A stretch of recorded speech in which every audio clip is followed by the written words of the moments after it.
Hey everyone, I'm Chris Galley, a postdoc with the University of Ottawa group, and here to show some updates on my research looking into modeling the Moho of the Superior province, particularly looking at the Western and Southeastern Superior. With the Moho being interesting because tied into it are a number of tectonic and deformation events that kind of be deciphered, tying into VMS story of trying to wean out signs of past extension, and then looking at other sort of events that would have affected the Superior.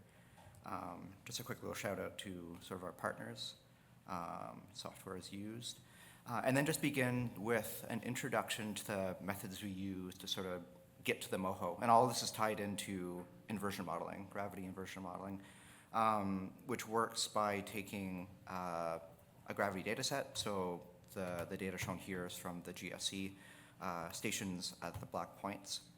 And then we want to use this gravity data to derive a density model in the subsurface. So as shown before, often this is done with cubes. We use tetrahedra, fairly similar result. But you need to break up the Earth into some sort of pixel that the computer can then use to solve for density. So you take your data, you take your discretization of the subsurface, your model volume, put it into your inversion program, and then what it does, it'll iteratively solve for what density values should likely exist in each of the cells, such that if you calculate the gravity over your model, it should look a lot like, or pretty close to, what was observed. And then as far as the Moho is concerned, a lot of work primarily by Kim Welford over at Memorial University, but this method's been picking up in popularity a bit more in the past few years. But you can extract a proxy for the Moho by extracting a density isolayer from this 3D model. And then it's constrained to a seismic information as well. That's sort of how you can go from getting this 3D distribution of density, and then from that you can pull an isolayer to represent the Moho. Our work started off in the Lao Basin. It's a backarc basin in the Southwest Pacific, starting with an area where we know exactly where extension is occurring. So then we know that when we compare it to our model of the Moho, or in this case, this is presented as crustal thickness, we can see how it presents and sort of what we might be able to expect to derive. So on the left here, this is the plan view, the top of the density model, blue being low density, red being high density. So you have the old, cold Pacific plate. You have the lower density ridges. You can see density varies all about on top. And then here are a series of cross sections through the 3D model, just highlighting the model's resolved Moho compared to various seismic surveys. And then this is then the plan view of crustal thickness, but effectively the Moho depth throughout, which then shows, sort of thick crust along the arcs, but sort of what we're then interested in is it does then highlight where you have extension, sort of these black lines showing the spreading centers throughout. So you have stretched, extended the crust, it has thinned the crust, it has raised the Moho up, so it's made it more shallow. But one of the other big takeaways that we got here is that not only does it show present extension, which wouldn't help us all that much in the Superior, but you also have signs of past extension, through the forearc when rollback first was initiating, but also in other stages you have extension in here. So it can show present extension, but it also signs of past extension are preserved in. Next up here was then moving on to the Abitibi. Sort of hypothesis is from the seafloor, looking at these modern systems and the hydrothermal systems that form along them, so the modern equivalents of VMS, is that we should also see VMS in the Abitibi lining up with these potential shallow zones in the Moho, which could have been, at the very least, shallow zones of the mantle which introduce heat sources nearer to surface, but being long and linear, we're interpreting them to be ancient rift areas, which would have had higher permeability for fluids to flow through. And that is kind of what we see. So here, sort of the deep Moho into the oranges and reds, shallow Moho into the blues and greens, and you have Timmins, Matheson, Noranda, Val-d'Or, up to Chibougamau, Matagami, Swayze. So all in these areas where you have these camps where lots of VMS are found, we're also finding the signs where you have these long linear corridors of shallowing Moho. And then interesting, we also noticed this sort of, it's been brought up a little bit, but this corridor sort of going northeast to southwest, which is also shallow, which we've interpreted to be sort of an accommodation zone because Volcanic centers in the north are older than in the south, so volcanism transferred southwards as the Abitibi grew. So from the rift-based model, rifting began in the north and was transferred over to the south. And this we believe to be potentially some sort of leaky transformer on echelon rifting that transferred rifting from the north to the south, which we see in Iceland too. Aaron's putting together a really good paper on that. That's a good comparison of showing how rifting can transfer over from one rift segment to another through on echelon rifting. And then here just below, this is a cross-section through Noranda and Matagami. Again, it's a 3D density model, so you have the higher densities in red, lower densities sort of correspond to the plutons in blue, high density lower crust, and then a vertical exaggeration depiction of the Moho here, showing shallowings under Matagami and Noranda in particular. But then from this, the next stage was really a matter of scaling. So we have these two little areas, and we didn't want to just create a whole bunch of patchwork models all about the superior, just be able to encompass it all at the same resolution, which is a bit computationally challenging. But we managed then to move on to developing this much larger 3D density model, but here showing Moho depth of the superior, which, pros and cons, but much bigger area. There's now a lot of things to interpret. But keeping to the VMS story, now rather than just looking at the Abitibi, we have a model that stretches across Abitibi, Wawa, Wabigoon. So then we can look at the topography of the Moho across all of these, overlaying with the red dots for VMS, and sort of hopefully see if this hypothesis works, that these are potentially representing shallowings of the Moho that could be rifts. So Abitibi, very anomalous in terms of VMS, but also quite distinct as far as this Moho topography. So as mentioned, long linear corridors of shallowing, interpreting to be rifts. But then as you move over into Wawa and the Wabigoon, you still have shallowings and you still have the VMS sort of associated. So you hear a sturgeon over here. So these are still heat being brought closer to the surface, but then you're not really seeing the same sort of long extension corridors from the shallowing Moho. And also, it isn't as shallow. The amplitude of these shallowing features don't appear to be as great in the Wabigoon and Wawa as what we see in the Abitibi. Coming back to the model then, to kind of wrap up explaining it is, because we have a big model, I think then there's also the opportunity to look at sort of big picture interpretations of what this could be showing. So one of the next two things that I'll cover in this talk is primarily looking at extending subprovince boundaries in and below cover, because you can see the extent of the circumsuperior boundary here, and you can trace these boundaries in, sort of helping to potentially constrain some of the boundaries in the Hudson Bay lowlands, but also explain the very strange feature here shown with the Kapuskasing uplift zone here as very deep Moho, then transferring into very shallow Moho. The typical tool set, because look, when you're looking below cover, you have to rely quite a bit on the geophysics. Some of the big ones are magnetics and gravity. So here's the magnetics, magnetic anomaly on the left, Bouguer anomaly on the right.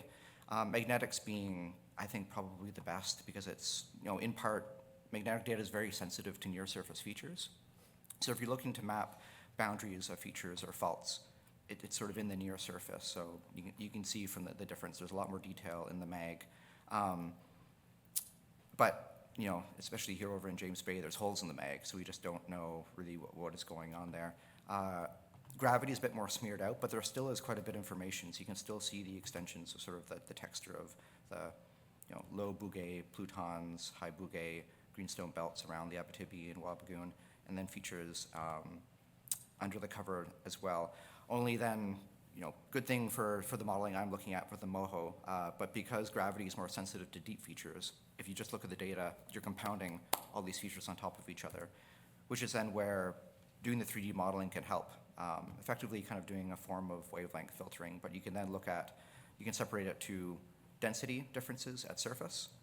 So here's the plan view of the top of the model, so kind of same as Lao Basin, reds represent the higher densities, blues then represent down into lower densities.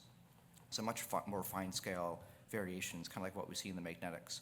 And then sort of the deeper structures are being interpreted from then the Moho topography map. So sort of the shallow, high resolution, deep, lower resolution are the two products. So sort of using these two products of the gravity model along with magnetics, looked at improving upon the mapping. And then this is sort of would have gotten with. So here's the original map on the left. The colors loosely related to geology. Primarily, they're just there to distinguish between subprovinces, so they don't worry too much about how it's colored. But here, then coming over is the Circum-Superior can be mapped out. The extensions of each of the subprovinces can be brought over to the west. But then, sort of in the much more complicated area, it appears down here in the Hudson Bay lowlands, got mapped out, as well as looking at what's going on with the cap structure.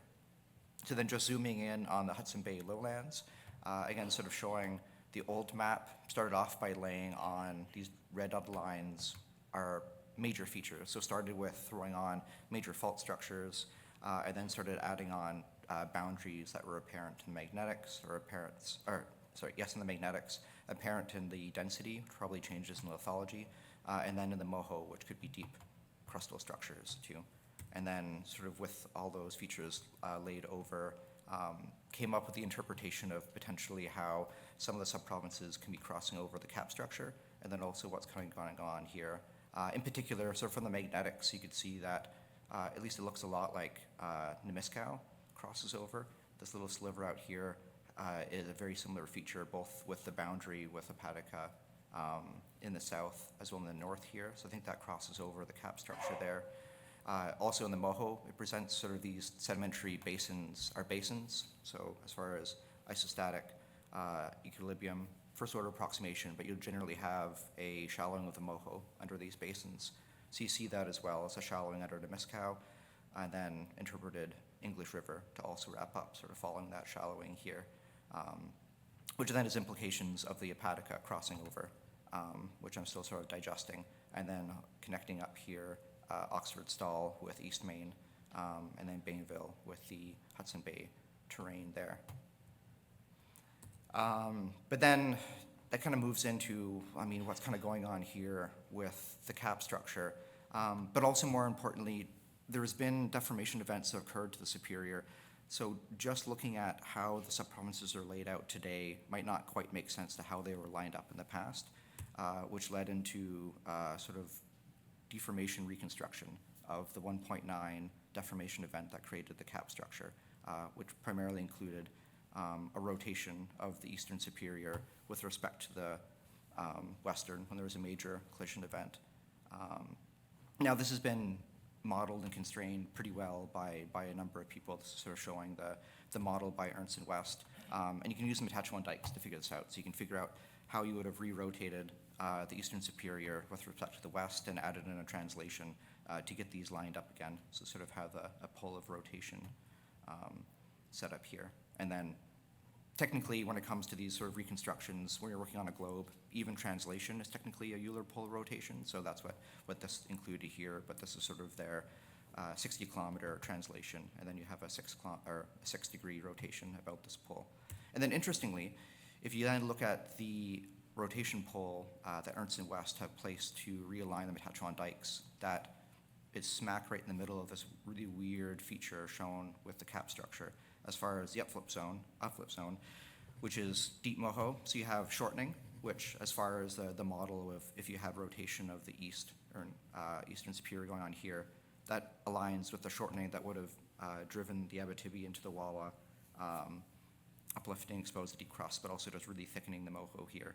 But then by extension, if you have shortening going on in the south, you would have extension going on in the north, which is then also shown in the Moho map, which I thought was pretty cool too, as even like symmetric to the south, sort of these slivers of then shallow Moho occurring. So I think that sort of be explained as the due to the rotation. Again, just sort of slightly modified that and then applied the rotation to sort of see then how the subprovinces might realign with each other after going through this reconstruction. I have this slide here just kind of alternating back and forth, but pretty well on the left you have present day, and then after you've applied the reconstruction sort of defined by the Matachewan dikes, going on here. So the gaps, because this is a simple reconstruction, it's just a rigid rotation of and translation of these polygons. So where you have a gap, that represents shortening, so that came in and compressed, and then the overlaps here represent extension. But we don't really see extension the full length along, even though that would be expected. You have extension really only going up until pretty much the end of the canyon structure.